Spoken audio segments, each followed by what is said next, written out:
So, Mark, did you see the M Resort's new security robot? I think we talked about this before when they announced it, but we finally got to see a video of it in action, patrolling the parking lots, keeping your car safe. I just wonder what is its capabilities. Like, can it tase you if you start breaking into a car, or is it does it have anything, or is it just video cameras that maybe relay it back, or does it just say stuff? I don't know. I mean, it seems cool, but I also don't know if it's useful. I think in the other show where we talked about it, you talked about just kicking it over.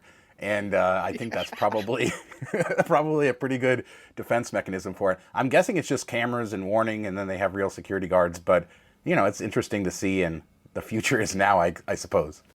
It's like those old car alarms. Back away from the vehicle, and then it goes through like four different loud noises.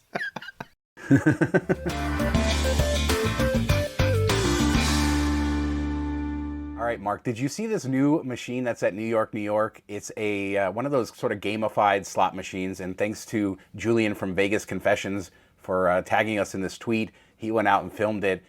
Basically, what it seems like is Mario Kart, right? It's like a slot machine version of Mario Kart. You get the bonus, and it has a little steering wheel. You drive down the street. It's interesting to see all these new sort of machines coming. Would you play this one? Yeah, I mean, it is exactly Mario Kart. Like even the little pop up things to get the bonuses and the shells. I mean, you don't get shells in this, but it looks like a complete ripoff, which I'm kind of surprised that they wouldn't get any flack for that. But no, it looks kind of fun. All these machines, they add a little something to it versus just watching reels spin.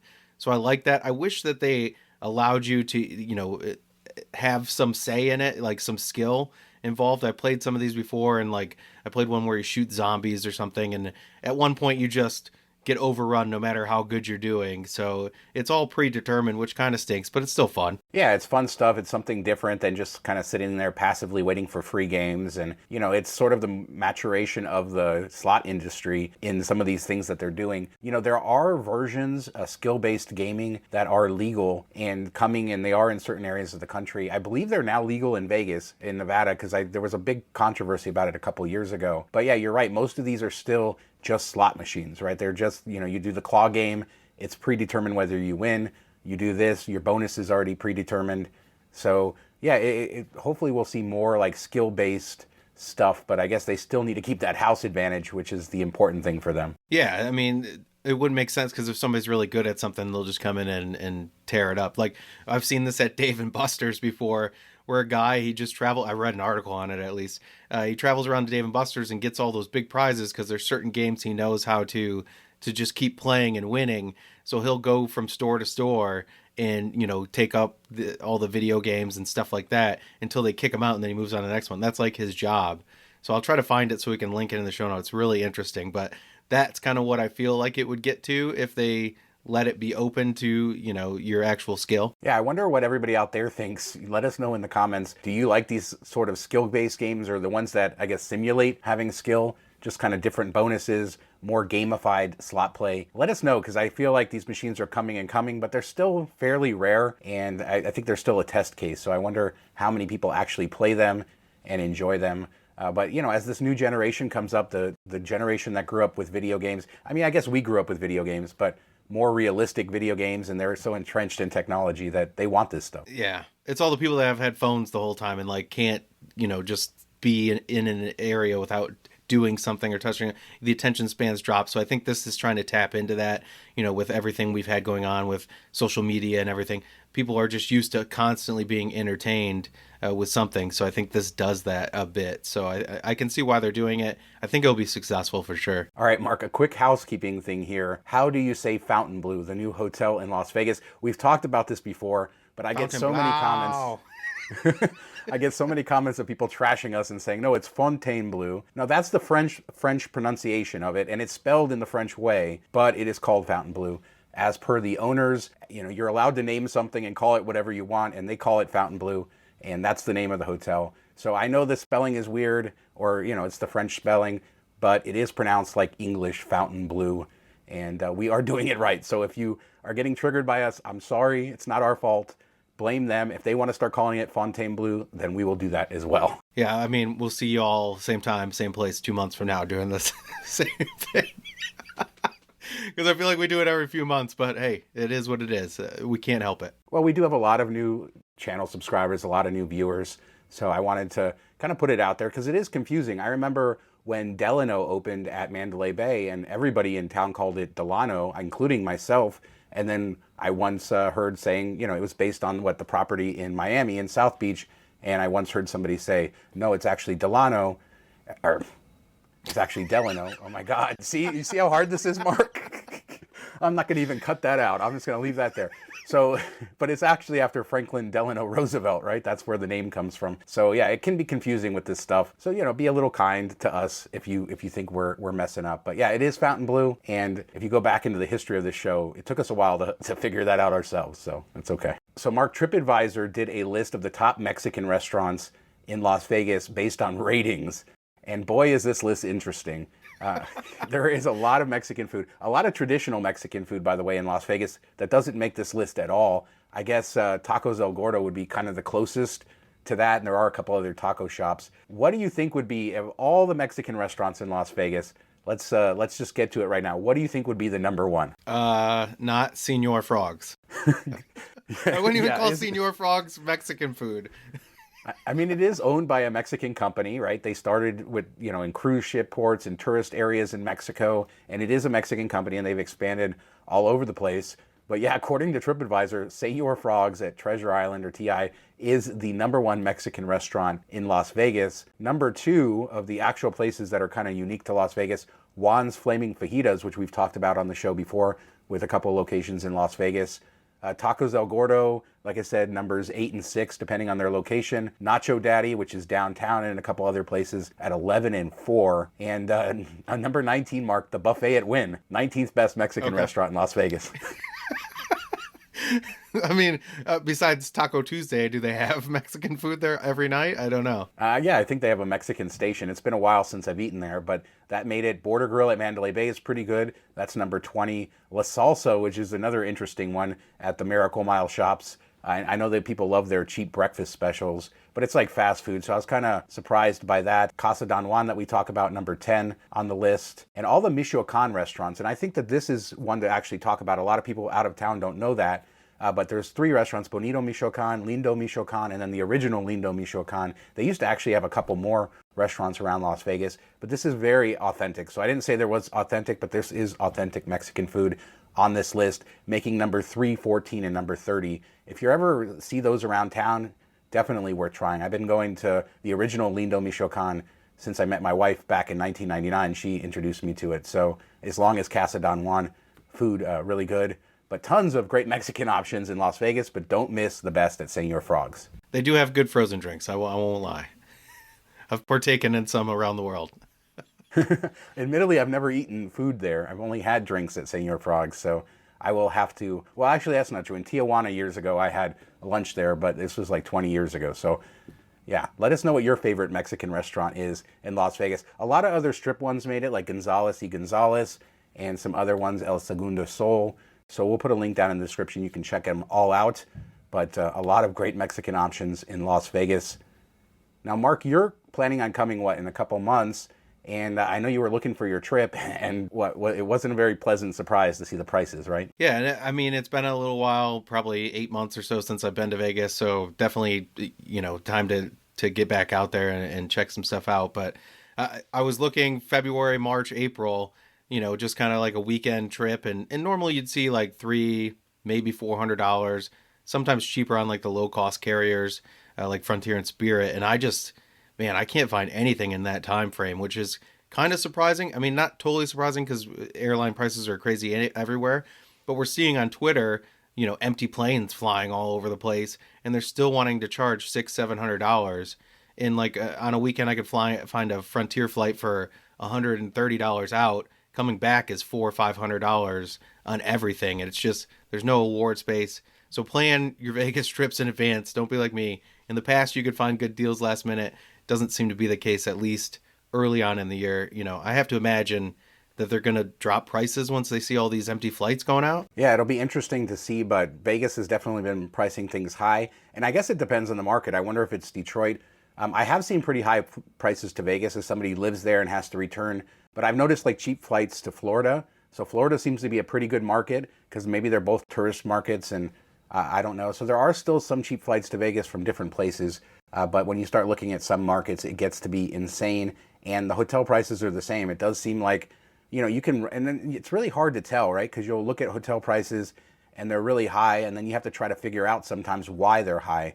And there's so much going on all the time that just about every weekend is like prime time these days. There aren't any really slow weekends anymore. And even like a lot of the weekdays, because of conferences, because of different events, are high hotel rates. And then it can just be really difficult to figure out why, if you want to like, okay, what convention's in town? What is going on? So there are a lot of pitfalls with that. Vegas, we've talked about it so many times, not cheap anymore. Even finding those value kind of corners of Vegas where, cheap dates, low season, other hotels, it's getting harder too. Yeah, that's, I think, the most notable thing is there's no real off time anymore. Like, you expect mid-March to be expensive with March Madness and everything. I was shooting for the weekend before when they have all the conference championships in basketball. I figured that'd be a good one that's a little bit discounted but still has a lot of action going on and people in town. But that, struck out there. And then going into April, I've flown out in April for a couple $100 in the past and booked it early on in the year. One of my favorite months to go to Vegas for sure. Weather seems perfect, warm, but not too hot. You can do whatever you want to do, but still like pool weather. So I was looking forward to that, but just striking out. I'll keep my eyes open. I got to get out there. I would still want to do something similar to what we planned last year before you got COVID, when we were doing all the off sites and kind of getting away from the strip a bit and checking all that out. Yeah, there's so much to see off the strip, and I hope you can. I hope you can get it. You'll figure out a week. But I'd be interested to hear from everybody who's watching too. Like, are they running into this as well, where their trips are costing more, or they're having to sacrifice things, or really kind of look deep into the dates to figure it out? Because it just wasn't that hard before to find things. If you had a little bit of flexibility, you could find cheap weekends and stuff like that, and it just doesn't seem to be changing. I should say, even these are like red-eye flights. They're not even prime time flights. So even usually you could, grab a red-eye back on Sunday and it'd be pretty cheap, or even flying out late on Friday. And even those are going for $450, which is just nuts. Yep. All right, so what's nuts is our main story of the week, and I really love this. This guy on Twitter, Rick Golfs, shared his 7 years of experience at Cosmo. So it's really about how much he spent, kind of the benefits he got, how he got it. He plays mostly high-limit slots. And I'm really impressed with the fact that he tracked his coin in, coin out, how much he won, how much he lost, and kind of explained away, what he received as far as comps. And in his mind, I think, what did he lose? About $35,000 over the course of 7 years. He more than made up for it with free rooms, over 100 comp nights, things like that. So on the surface, do you buy that losing that much money is worth it for what you get back?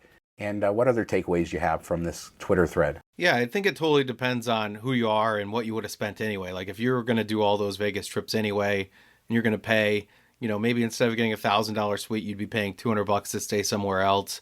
Maybe you're not staying at Cosmo. So this gives you like a discounted rate to stay there. You're still paying for it, but you're not paying as much as you would have, or you're getting like a free upgrade, essentially going from like a New York over to Cosmo, stuff like that. So I think for some it'll be worth it if this is your entertainment budget, and this is what you do for your entertainment, and you put your money into it, and you stick to that budget. I think it can work for people. I also think, part of it is that this is what Vegas does, is they make you mentally juggle, like, hey, I lost $35,000, but I did, if I say that limo ride would have cost $12 in an Uber, but it's probably $150, that type of thing. So you play those games. So just be, cautious of that. But I think for some people it makes sense for sure. Yeah, so he lost $34,847. According to his math, he gained $60,550 in free suites, food and beverage, and limo rides. But as you say, did he need the limo rides? Would he have taken Uber instead? He puts a lot of the suites at Cosmo up $1,000 a night on the weekends. That's true, but maybe you could stay somewhere else as well. And, a lot of the food comps, are you spending more because you have the comp? I know when I have a comp, I'm using it all, right? And I necessarily wouldn't do that or spend that kind of money on the meal. So there is that. But then there's also the experience of it, right? I mean, he's getting the experience of spending 105 nights at Cosmo. All the time he's getting to spend gambling, which I would assume is enjoyable to him. All of the kind of experience with the food comps, getting treated like a VIP at Cosmo, the limo rides, it all adds to the experience. So I guess the question is, was all of that worth $35,000 over 7 years? I mean, I think a lot of people spend, that much on 7 years of travel, probably don't get that much back. But he also says, and this is important, this is probably the best case scenario. He had a lot of lucky wins in there, and most people who do what he did probably will end up losing a lot more. This is, I take it with a grain of salt, but I do love that he shared all the numbers and kind of put it out there as a discussion. Yeah, it's really cool. We see that all the time with people being expert gamblers and stuff, and they don't really share what they are betting, what they're losing. They just talk a big game and stuff. And, you always like to comment, people only like to talk about their wins. They don't talk about their losses. So big time credit. And I know JR Food and Travel has done this in the past, shared their whole year, like what they've gambled, what they've coin in, coin out from MGM and stuff. And I always find that really cool and unique, and definitely something nobody really needs to do. But it's always, gives you a little bit more info, and you can trust them a bit more when they do that. So yeah, just be cautious, like with all things with gambling. Do what you can, and don't press it too far. Don't chase the comps. Just let them come to you. And you're absolutely right. Everybody I talk to a lot of people about stuff like this, and they're like, oh yeah, I barely gamble, and then they have all these comps. And then over time, you sort of figure out that they gamble a lot more than they say. So it's really nice if you can find sources where people are telling the truth, and it helps you kind of get an understanding for, what it takes, but also kind of the flip side of it, what's good, and, the experience of it all. But yeah, if you tell me, I have a week of comps at Cosmo, but I only gamble, $100 a trip, I'm not going to believe you. It's just at this point. But a lot of people do that. So I wonder how many of you guys out there are high limits. Have you ever gotten that like top tier status, that VIP status with a casino? Because, I would love to hear more experiences like that. As you know, I don't gamble that much, and I've been a local for a long time. So even when there is gambling, I don't get a lot of free stuff. And, I think in the end I come out way ahead by gambling less. But I enjoy more of the spectacle of Las Vegas than actually the machines. But I know many of you guys enjoy the action, and I'd love to hear more about your comps and your experience with elite status, and whether you think it was worth it. And also, do you track that? Do you track every dollar you go in and out, and how much you've done over time? Yeah, let us know about that as well. Yeah, exactly. I'd rather just pretend it didn't happen. There you go. Whenever the wife calls, how you doing? No matter what, up or down, about even. Exactly. That's the answer for you. Yeah. So let us know what you guys think about any of these topics: the robot security guard, and the best Mexican restaurants in Las Vegas, comps, and the prices of trips. Are you finding the same kind of prices that Mark is? Leave a comment down below. If you like the channel, don't forget to subscribe, hit the notification bell. And Mark, it was really fun to hear us on the radio, 91.5. I'll plug it just one more time here. Every Friday morning doing a 3-minute version of this show. Mark and I were both giddy recording the first time it aired last Friday. That was a lot of fun. So check us out there as well. Did you enjoy it, Mark? Yeah, I mean, I got some Kenny G, and then I got to listen to the biggest stories of the week. So it was a good time. It was. We thought we got bumped because we were listening on a delay. And so we're like messaging each other like, did we get bumped? But we were there, and that was a lot of fun. And that's all thanks to you guys for subscribing, for supporting the show, leaving comments, doing all that. Thanks so much for watching. Talk to you next time. See you on Friday.